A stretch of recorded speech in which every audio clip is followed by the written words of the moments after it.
I'm here with Kim Brown from Manitoba Ag. Kim, we've had a really tough year so far. First of all, it was cold, dry soils, followed up by frost and insects, and then now drought. The drought specifically is what we're dealing with now and the effects of it. And I just wanted to chat with you a little bit about how the plants and how crops and weeds are both reacting to the drought. Yeah. Well, thanks very much for having me. Yeah, this has been a really tough year. Like you said, we started off rough.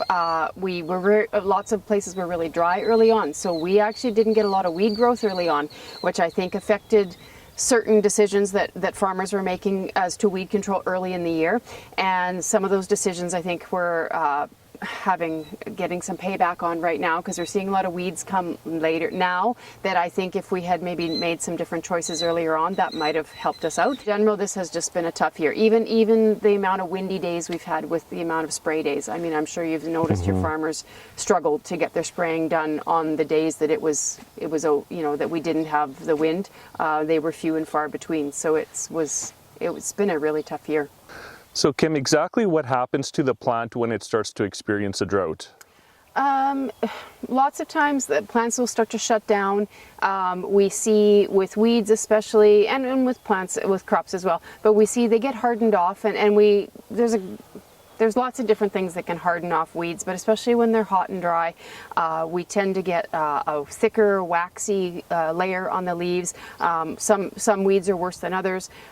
They tend to be, sometimes they're just smaller, but the big thing is they harden off, and so it's harder for the stuff we're spraying to get into that leaf. Most of what we're spraying has to get in and gets absorbed into the leaf and gets taken in and then gets into the root system and kills the plant. So even our contact herbicides, they still have to contact the leaf, and when our leaves have this thick waxy surface on them, and they do that, the plants do that to save moisture so that they can survive. So when they get hardened off, they're a lot harder to kill. Lots of times they're just physically smaller because they haven't grown as much, and they're just hard to wet, they're hard to kill because they're hardened off. So again, some of our weeds that are doing very well are warm season weeds. Like we have warm season plants and then cool season plants, and our warm season weeds like our foxtails, our barnyard grass, all of our pigweeds, they do really well in the hot, and they also do better in the dry as well. And we see that again, our warm season plants are doing quite well compared to our cool season plants in the drought. In your opinion, how does the efficacy of post-emergent to pre-emergent herbicides change the outcome of a drought type of year? Yeah. Well, I'm a big fan of pre-emergent herbicides. I know it's tough to use. We have to get them on first thing in the spring. We're not seeing any weeds usually at that point. Most of the times, we're putting a pre-emergent on with glyphosate at the same time. But it's still, when it is dry, I know some of them don't work as well. They do have to have moisture. Most of them have to have some type of moisture to activate them, to get them moving into the soil and moving on the weed seeds, because they work on weed seeds as they emerge. But having a pre up front, usually we get enough moisture to get them activated. Sometimes, too, depending on the product, they have what we call reach back activity. So even if you get those rains a little bit later on, they do work when we do get those rains to activate them. And some of our older products like our Group 3s, like our Edge and our Treflan and stuff, they don't need the moisture. It's not quite so crucial, and a lot of these pre's have a really long window of weed control. So even when it's really dry, it's hard. Sometimes we don't have a lot of weeds coming up that we think we need to spray when we're doing just a regular burn-off spray. But having that pre-emerge with the residual in there, I think really is helpful. Even in a dry year, we're going to get some activity out of it, and it's going to cut down the weed population later on. So then later when we're coming in and we're doing our post-emerge, you've got different options. You've got your systemics, you've got your contact herbicides. Which one's better? I think you have to look at the weed spectrum that's here. Mm-hmm. We've got different products that we use in different fields. So obviously, depending on what weed spectrum is here, we can always, something with the soybeans, we're very lucky, we can always come back with the contact, like a Bazagran later on, and we can do that because that can give us some burn off on certain weeds, especially something like a volunteer canola. It does really well.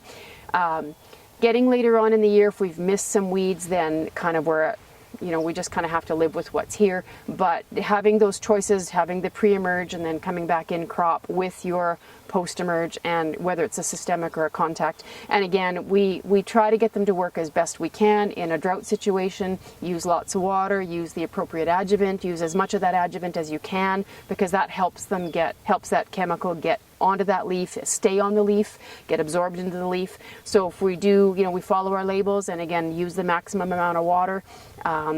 Even with glyphosate, we used to always go at 5 gallons because lots of times guys maybe didn't have the best water. Well, most of us now have decent water sources, so if you've got good water, you don't need to cut that water back on straight glyphosate and go your 10 gallons. You just get better coverage, and you're going to get more weed control. So Kim, what kind of questions are you getting from most of the farmers nowadays with the drought that we're having and this far along through summer? Yeah, like I said, we know it's been a tough year, and been a lot of weed escapes, just multiple factors. Again, just poor spraying conditions. The weeds have come lately. I get a lot of guys asking, I've got these weeds, depending on the crop, can I still spray them? Most of the time it's actually no. If we're looking at our labels in our guide to crop protection and we're looking at our crop, most times once you're past a certain stage in a crop's life cycle, you can't spray anymore. And it's to do with safety on that crop itself, and then it's also to do with pre-harvest intervals. We have to follow those because the crop we're selling, we have to make sure that we're following the rules. So, but something like a soybeans, we still can come in quite late with something like Bazagran.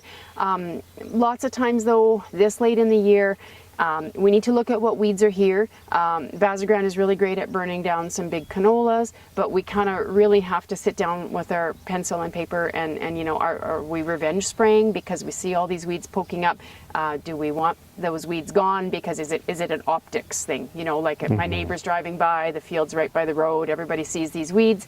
Sometimes it just doesn't pay. Like I find like if you're looking at getting the pencil and paper out, and does that pay to spray this late in the year? A lot of times it probably doesn't. The weeds have done their damage. They've used up moisture, they've used up nutrients, they've competed already with the crop. And so we're past that stage where taking them out is going to help on that standpoint. Sometimes though there may be weeds that we want to get out of here. We just they have to be gone, or so with something like a soybeans, we can come back and spray that, but most times this time in the year it's just a little bit late, and this is when we sit down and we think, okay, well this is when we do our field walks and we say, okay, these are the weeds I have now, this is what I missed, why did I miss it? Was it the wrong chemical? Was it just misapplication? It could even be simply like spray misses or plug nozzles or something really simple. It could be just we always have to be watching for herbicide resistance. So if there's something that we think we should have got but we didn't, then we want to be trying to catch some seed, or depending on the crop, there's different things we can do. Something like a kochia, we can get, there's a lab in Winnipeg, the PSI lab, can do live tissue tests for glyphosate resistant kochia. So that's, that one's an easy one to do. Other weeds like wild oats, we gather the seed and we send them to a lab and they grow them out. So, there could be herbicide resistance. There's multiple reasons why we still have weeds. But if we still have those weeds, some of them we don't want to go to seed, so we'll try to do what we can to stop that. If we can, if there's a few, we can hand rogue. Some farmers will mow out small parts of the crop to get rid of the weeds if they don't want them going to seed. But otherwise, we're just sitting down and kind of planning for next year. Kim, what is the difference between just an average, really tough to kill weed like white cockle compared to this year the effects of the drought on just your average weeds like wild buckwheat and ragweed and lamb's quarters and that type of thing? Yeah, there's again, all weeds are tougher to kill in a drought because they do harden off and they just have those mechanisms that they need to survive. They're good weeds. They've got lots of survival mechanisms, but there are some weeds that are always harder to kill. Even this year, we're seeing a lot of weeds like our wild buckwheat, our kochia, our lamb's quarters. Those have to be sprayed small. And when you're reading your labels, lots of times, you know, you're looking at a lamb's quarters, it's 2 to 4 leaf. Well, it's like that big usually when it's got 2 to 4 leaves. They're tiny. And this is again where a pre-herbicide would be hopefully taking out some of these weeds early on before they even come up out of the ground.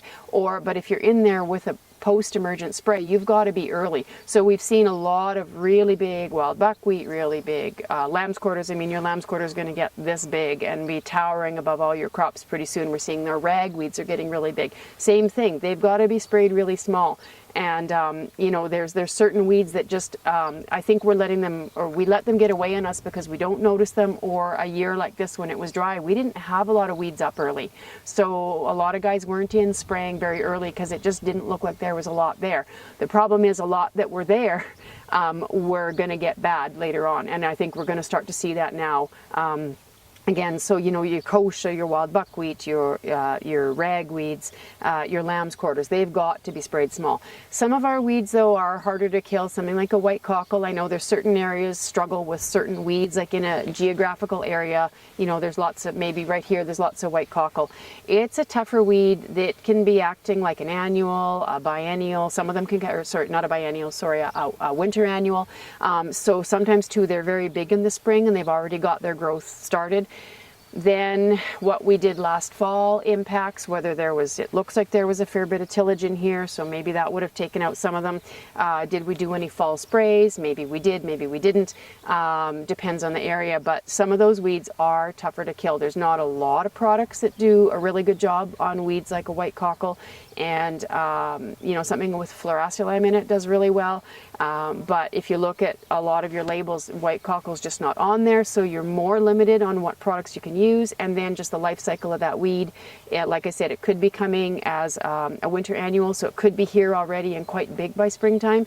And also it's a hairy, right? So it's harder to wet. So anything with hairs on it is just usually hard to wet weeds. So that's like our foxtail barley, our kochia, our white cockle. Some of our really, really hairy weeds are just harder to wet because of the surface, because of their leaf surface. So that's again where lots of water and the right adjuvants make a really big difference in getting at those weeds. But again, you got to get them early because white cockle can get huge and it's a mess to deal with. Well, thank you so much for meeting me out here, Kim. This has been great information. Super. Thank you very much for inviting me, and it was really nice to meet you. I hope I get back to this area again. Thank you.